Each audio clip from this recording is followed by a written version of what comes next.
Halo semuanya. Oke, sebelumnya aku ingin mengucapkan marhaban ya Ramadan dan selamat menunaikan ibadah puasa bagi teman-teman yang menjalankannya. Semoga kita bisa menunaikan ibadah puasa pada bulan ini dengan sempurna sampai ke hari kemenangan, yaitu Idul Fitri tanpa ada halangan apapun. Amin. Sebagian dari kalian mungkin sudah pada tahu kalau di dalam Al-Quran itu banyak banget cerita-cerita tentang umat-umat terdahulu. Salah satunya adalah cerita tentang Ashabul Kahfi yang ada pada surat Al-Kahfi ayat 9 sampai ayat 26 yang menceritakan tentang sekelompok pemuda yang ditidurkan oleh Allah Subhanahu wa taala dalam kurun waktu 309 tahun. Yap, mereka tertidur selama 3 abad lebih dalam sebuah gua, sampai akhirnya dibangunkan kembali oleh Allah Subhanahu wa taala tanpa kekurangan apapun. Cerita ini terjadi jauh sebelum zaman Nabi Muhammad SAW. Diceritakan, Ashabul Kahfi ini merupakan 7 orang pemuda yang memutuskan untuk melarikan diri dan bersembunyi di dalam gua untuk menyelamatkan diri dari kezaliman raja yang berkuasa pada saat itu, yaitu Raja Dicyanus. Nah, pada waktu itu, Raja Dicyanus ini memberi perintah untuk membunuh semua orang yang tidak mau menyembah berhala atau menyembah dirinya, karena dia mau mengembalikan ajaran agama Romawi kuno. Nama dari ketujuh pemuda tersebut yaitu Tamlika, Mixalmina, Mikaslimina, Martelius, Cassitius, Sidemus, dan Valiatat Yunis. Mereka ditemani oleh seekor anjing yang bernama Pitmir. Ada juga yang berpendapat kalau nama anjingnya adalah Hamran atau Rayyan. Jadi memang ada beberapa pendapat yang berbeda tentang nama anjing dari Ashabul Kahfi ini. Lalu, bagaimana kisah selengkapnya? Mari kita bahas bersama.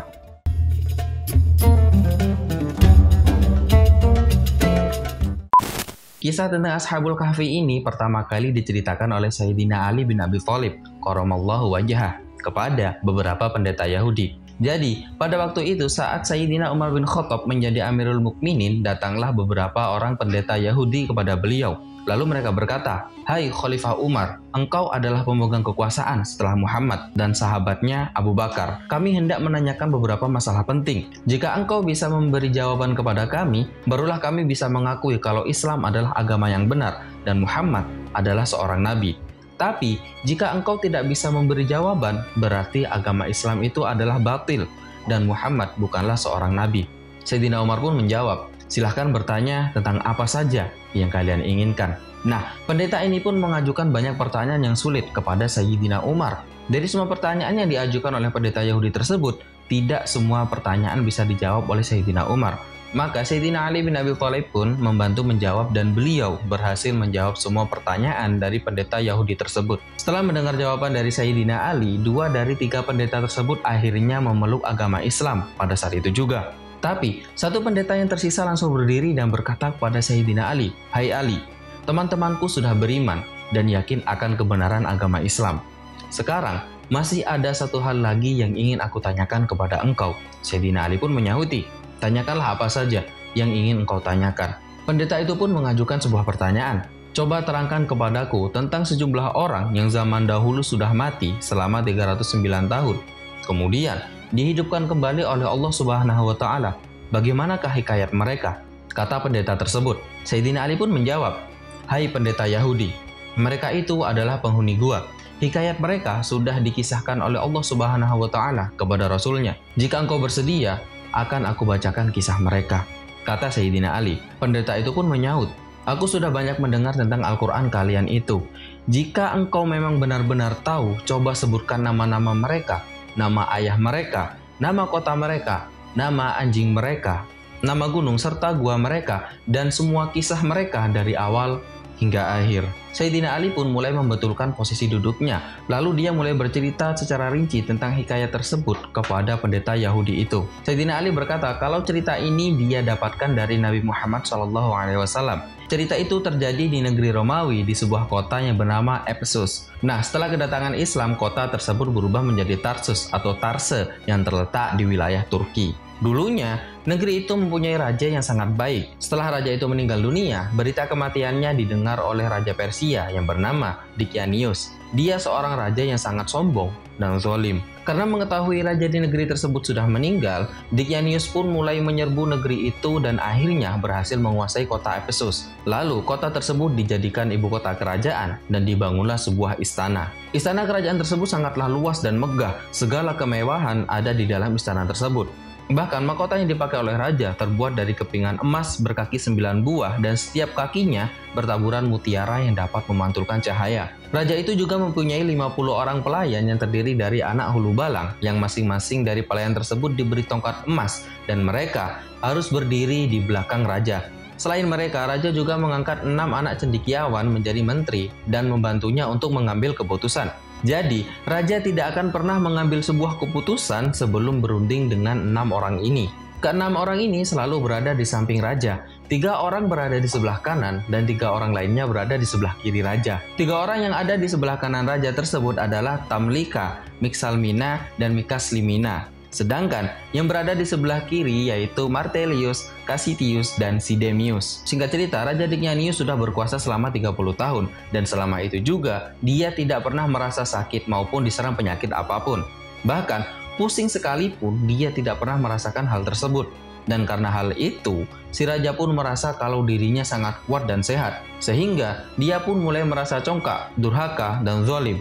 Bahkan dia sampai mengaku dirinya sebagai Tuhan dan tidak mau mengakui adanya Allah Subhanahu wa Ta'ala. Raja pun memanggil semua orang terkemuka dari kota tersebut dan mengumumkan barang siapa yang patuh dan taat kepadanya maka akan diberi pakaian dan hadiah lainnya. Tapi barang siapa yang tidak mau taat dan patuh maka dia akan langsung dibunuh. Dan akhirnya semua orang pun terpaksa mengikuti kemauan dari raja tersebut. Dalam masa yang cukup lama semua orang patuh kepada raja itu. Sampai-sampai dia disembah dan dipuja. Mereka tidak lagi memuja dan menyembah Allah Subhanahu wa Ta'ala. Sampai suatu hari, saat perayaan ulang tahunnya, raja sedang duduk di singgasana dengan mengenakan mahkotanya.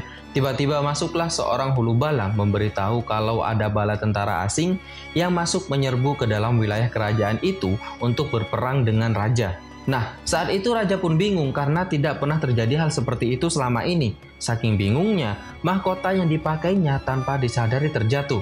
Lalu, raja itu jatuh terpelanting dari singgasananya. Nah, pada waktu kejadian itu, salah satu pembantu yang ada di kanan raja yang bernama Tamlika melihat keadaan raja yang sangat memprihatinkan tersebut. Tamlika merupakan seseorang yang sangat cerdas dan paling cerdas dari kelima pembantu raja tersebut. Dia pun mulai berpikir dan berkata dalam hatinya, kalau memang Dicnianus itu benar-benar Tuhan seperti pengakuannya, seharusnya dia tidak akan pernah merasa bingung. Dia tidak akan tidur, dia tidak buang air kecil dan air besar, karena itu semua bukan sifat-sifat dari Tuhan. Tamlika terus memikirkan hal itu, sampai pada waktu pertemuan 6 orang pembantu raja diadakan. 6 orang pembantu raja ini setiap hari memang selalu mengadakan pertemuan di tempat salah satu dari mereka. Nah, pada hari itu, kebetulan pertemuan tersebut dilakukan di rumah Tamlika. Mereka berkumpul untuk makan dan minum, tapi waktu itu Tamlika sendiri tidak ikut makan dan minum. Akhirnya, salah satu temannya pun bertanya, "Hai Tamlika, kenapa kamu tidak makan dan minum?" Tamlika pun menjawab, "Teman-temanku, hatiku sedang dirisaukan oleh sesuatu yang membuatku tidak ingin makan, tidak ingin minum, bahkan tidak ingin tidur." "Apa yang merisaukan hatimu, wahai Tamlika?" tanya teman-temannya. "Sudah lama aku memikirkan soal langit," jawab Tamlika menjelaskan. "Aku lalu bertanya pada diriku, siapa yang mengangkatnya ke atas sebagai atap tanpa gantungan dan tiang menopang dari bawah? Siapa yang menjalankan matahari dan bulan? Siapa yang menghias langit itu dengan bintang-bintang? Dan aku juga berpikir tentang bumi. Siapa yang membentangkan dan menghamparkannya? Siapa yang menahan gunung-gunung agar tidak goyah, tidak goncang, dan tidak miring?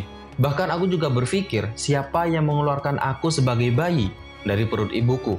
Siapakah yang memelihara hidupku dan memberi makan kepadaku? Semua itu pasti ada yang menciptakannya. Dan sudah tentu bukan Dicnianus." Mendengar hal itu, teman-teman Tamlika bertekuk lutut di hadapan Tamlika dan berkata, "Dalam hati kami sekarang terasa seperti yang ada di hatimu. Maka dari itu, tolong tunjukkanlah jalan keluar bagi kita." Tamlika pun menjawab, "Teman-temanku, baik aku dan kalian harus lari meninggalkan raja yang zalim itu dan menuju ke Raja Pencipta langit dan bumi." Teman-teman Tamlika pun menyetujui hal itu. Kemudian, Tamlika pun berdiri dan pergi untuk menjual beberapa kurma. Akhirnya, dia mendapatkan uang sebanyak 3 dirham. uang tersebut lalu diselipkan ke dalam kantong baju dan berangkatlah mereka semua menunggangi kuda. Setelah berjalan sekitar 3 mil, Tamlika berkata kalau mereka sekarang sudah terlepas dari Raja Dunia dan kekuasaannya. Lalu Tamlika dan teman-temannya pun turun dan melanjutkan perjalanan mereka dengan berjalan kaki. Mereka berjalan sejauh 7 farsah sampai kaki mereka bengkak dan berdarah karena tidak terbiasa berjalan kaki sejauh itu. Lalu datanglah seorang pengembala dan mereka pun bertanya apakah pengembala tersebut mempunyai air minum atau susu. Pengembala pun menjawab, "Aku mempunyai semua yang kalian inginkan, tapi kulihat wajah kalian seperti kaum bangsawan. Aku menduga kalian melarikan diri. Coba ceritakan kenapa kalian bisa melarikan diri." Tamlika dan teman-temannya pun menceritakan semua yang terjadi kepada mereka. Setelah mendengar cerita mereka, pengembala tersebut pun langsung bertekuk lutut dan berkata, "Dalam hatiku terasa sesuatu seperti yang ada di hati kalian. Kalian berhentilah dulu di sini. Aku hendak mengembalikan kambing itu kepada pemiliknya. Nanti aku akan segera kembali." Tamlika dan teman-temannya pun memutuskan untuk berhenti dan menunggu pengembala tersebut. Tak lama kemudian, dia datang lagi diikuti oleh seekor anjing. Anjing tersebut berwarna kehitam-hitaman dan bernama Kitmir. Melihat ada seekor anjing, Tamlika dan teman-temannya pun khawatir kalau anjing itu akan membongkar semua rahasia mereka. Mereka pun meminta kepada pengembala agar anjing itu diusir saja dengan batu. Anjing itu melihat ke arah Tamlika dan teman-temannya, lalu duduk di atas kaki belakangnya dan berkata, "Kenapa kalian hendak mengusirku? Padahal aku bersaksi tiada Tuhan selain Allah. Tidak ada sekutu apapun baginya. Biarlah aku menjaga kalian dari musuh, karena dengan demikian aku bisa mendekatkan diriku kepada Allah Subhanahu wa Ta'ala." Dan anjing itu akhirnya dibiarkan saja, lalu mereka pun pergi. Pengembala tadi mengajak mereka naik ke sebuah gunung yang bernama Naglus, dan mereka mendekati sebuah gua yang bernama Wasit. Setelah sampai di depan gua, tiba-tiba tumbuh pepohonan yang berbuah dan memancur mata air yang sangat deras. Mereka pun memakan buah-buahan dan meminum air tersebut. Setelah malam, mereka pun masuk berlindung di dalam gua, sedangkan anjingnya menjaga di pintu gua. Allah lalu memerintahkan malaikat maut untuk mencabut nyawa mereka. Kepada masing-masing orang tersebut, Allah memerintahkan 2 malaikat untuk membolak-balikan tubuh mereka ke kanan dan ke kiri. Lalu memerintahkan matahari agar saat terbit condong memancarkan sinarnya dari kanan dan terbenam dari arah kiri. Sampai suatu ketika, saat Raja Dicanius selesai berpesta, dia bertanya tentang 6 orang tersebut. Lalu, ada yang menjawab kalau mereka melarikan diri. Dicanius pun langsung cepat-cepat menyusuri jejak 6 orang tersebut bersama 8.000 pasukan dan menemukan mereka berbaring di dalam gua. Dia pun memastikan kalau 6 orang tersebut sedang tidur. Lalu dia memanggil tukang batu dan memerintahkan untuk menutup pintu gua dengan batu dan jis. Jis adalah bahan semacam semen. Dan setelah selesai, Raja berkata pada pengikutnya, "Katakanlah kepada mereka yang ada di dalam gua itu, kalau benar-benar mereka tidak berdusta, biarlah mereka meminta tolong kepada Tuhan yang ada di langit untuk mengeluarkan mereka." Nah, di dalam gua tersebutlah mereka tertidur. Setelah 309 tahun berlalu, Allah mengembalikan nyawa mereka. Dan saat matahari bersinar, mereka merasa seakan-akan baru saja terbangun. Dan seseorang berkata, "Malam tadi kami lupa beribadah kepada Allah. Mari kita pergi ke mata air." Anehnya, setelah mereka di luar gua, mata air tersebut sudah kering dan pepohonan yang ada juga sudah mati.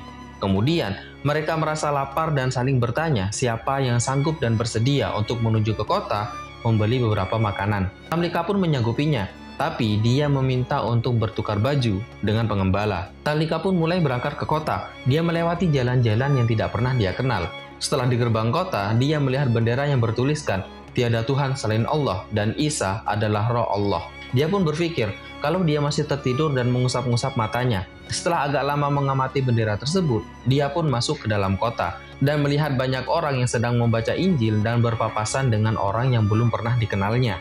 Hingga akhirnya dia bertanya kepada penjual roti, "Hai tukang roti, apakah nama kota kalian?" "Efesus," jawab tukang roti. "Siapakah raja kalian?" tanya Tamlika lagi. "Abdurrahman," jawab si penjual roti. Tamlika pun berkata, "Kalau yang kau katakan benar, urusanku ini sungguh aneh sekali. Ambillah uang ini dan berilah makanan kepadaku." Melihat uang itu, penjual roti kaget karena yang dibawa Tamlika itu merupakan uang zaman lampau yang memiliki ukuran lebih besar dan lebih berat. Sedangkan nilai 1 dirhamnya sama dengan 10 dan 2/3 dirham baru. Penjual roti pun berkata, "Betapa beruntungnya aku. Rupanya engkau telah menemukan harta karun. Berikan sisa uang itu kepadaku. Kalau tidak, akan aku laporkan kepada raja." Tamlika pun kebingungan dan berkata, Aku tidak menemukan harta karun. Uang ini aku dapatkan 3 hari yang lalu dari hasil menjual kurma. Kemudian, aku meninggalkan kota karena orang-orang menyembah Dicanius. Penjual roti itu pun marah dan berkata, apakah setelah engkau menemukan harta karun dan masih tidak rela menyerahkan sisa uang itu kepadaku? Dan engkau bahkan menyebut nama Raja Durhaka yang mengaku dirinya Tuhan itu. Padahal, dia sudah mati lebih dari 300 tahun yang lalu. Apakah engkau mau mengolok-ngolok aku? Kata penjual roti itu.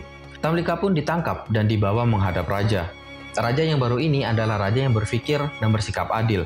Lalu raja bertanya kepada orang yang membawa Tamlika, bagaimana cerita tentang orang ini? Dia menemukan harta karun, jawab orang yang membawanya. Raja pun berkata kepada Tamlika, kau tidak perlu takut. Nabi Isa hanya memerintahkan supaya kami hanya memungut 1/5 dari harta karun itu. Setelah itu, engkau akan selamat. Tamlika menjawab, Baginda, aku sama sekali tidak menemukan harta karun. Aku adalah penduduk kota ini. Sambil keheranan, raja pun bertanya, adakah orang yang engkau kenal? Ya, ada, jawab Tamlika. Kemudian, Tamlika menyebutkan sekitar 1.000 orang, tapi tidak satupun yang dikenal oleh raja dan orang-orang yang ada di sana. Raja pun kembali bertanya, apakah engkau punya rumah di kota ini? Ya, tuanku, jawab Tamlika. Raja pun memerintahkan beberapa orang untuk bersama Tamlika menuju ke sebuah rumah yang paling tinggi di kota tersebut. Setelah sampai, Tamlika pun berkata, inilah rumahku. Pintu rumah itu pun diketuk, dan keluarlah seorang laki-laki yang sudah lanjut usia. Dia ketakutan lalu bertanya, kalian ada perlu apa? Utusan raja pun menjawab, orang muda ini mengaku rumah ini adalah rumahnya. Orang itu pun marah lalu bertanya kepada Tamlika, siapa namamu? Tamlika pun menjawab, aku Tamlika, anak Filistin. Orang tua itu pun berkata, coba ulangi lagi. Tamlika menyebut kembali namanya dan orang tua itu pun bertekuk lutut lalu berkata, kalau Tamlika merupakan datuknya. Dan dia bersaksi demi Allah kalau Tamlika adalah salah satu di antara orang-orang yang melarikan diri dari Dicanius, raja yang durhaka itu. Lalu dia menambahkan kalau Nabi Isa telah memberitahu kisah mereka dan mengatakan mereka akan hidup kembali. Peristiwa itu pun dilaporkan kepada raja. Lalu raja datang dengan menunggang kuda dan mengangkat Tamlika ke atas pundak. Sedangkan orang-orang beramai-ramai menciumi tangan Tamlika sambil bertanya bagaimana keadaan teman-temannya. Tamlika pun menjawab kalau semua temannya masih ada di dalam gua. Pada masa itu, Efesus diurus oleh 2 orang bangsawan, yang satu beragama Islam, yang satunya lagi beragama Nasrani. 2 orang tersebut bersama dengan pengikutnya membawa Tamlika menuju ke gua tempat teman-temannya berada. Setelah dekat dengan gua, Tamlika meminta kepada 2 bangsawan dan pengikutnya untuk berhenti di sana saja. Soalnya, dia khawatir teman-temannya akan takut mendengar suara tapak kuda dan gemerincing senjata, karena mereka pasti akan menduga Dicanius datang, dan mereka akan mati semua. Setelah itu, Tamlika masuk menemui teman-temannya sendirian. Melihat Tamlika datang, teman-temannya berdiri kegirangan dan memeluknya erat-erat dan berkata, puji syukur bagi Allah telah menyelamatkan dirimu dari Dicanius. Tamlika pun berkata, ada urusan apa dengan Dicanius? Tahukah kalian berapa lama kita tinggal di sini? Kita tinggal di sini sehari atau beberapa hari saja? Jawab mereka. Tidak, sakal Tamlika. Kita sudah tinggal di sini selama 309 tahun. Dicanius sudah lama meninggal, generasi sudah berganti, dan penduduk kota sudah beriman kepada Allah yang Maha Agung. Sekarang mereka datang untuk bertemu dengan kita. Mendengar hal itu, teman-teman Tamlika menjawab, hai Tamlika, apakah engkau mau menjadikan kami orang-orang yang menggemparkan seluruh jagat? Lantas apa yang kalian inginkan? Tanya Tamlika lagi. Angkatlah tanganmu ke atas dan kami pun akan berbuat hal seperti itu. Jawab mereka. Lalu mereka pun mengangkat tangan dan berdoa. Ya Allah, dengan kebenaran yang telah engkau perlihatkan kepada kami tentang keanehan yang kami alami saat ini, cabutlah nyawa kami tanpa sepengetahuan orang lain. Setelah berdoa seperti itu, Allah Subhanahu wa Ta'ala mengabulkan permohonan mereka, lalu memerintahkan malaikat maut mencabut kembali nyawa mereka. Kemudian Allah melenyapkan pintu gua tersebut tanpa bekas. 2 orang bangsawan dan pengikutnya pun mulai mendekati gua, dan mereka pun berputar-putar selama 7 hari tapi tidak menemukan pintu masuk ke dalam gua tersebut.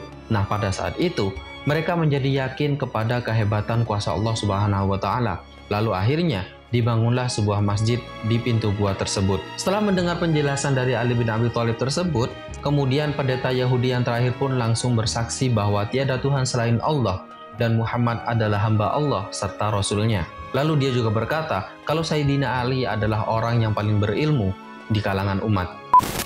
Oke, itulah kisah tentang Ashabul Kahfi, 7 orang pemuda yang menghuni gua. Kisah ini dikutip dari kitab Qisasul Anbiya yang tercantum dalam kitab Fadhailul Khamsah Minas Shihahi Sittah. Kalau ada yang salah dalam penyebutan atau ada yang kurang, silahkan diluruskan di dalam komentar.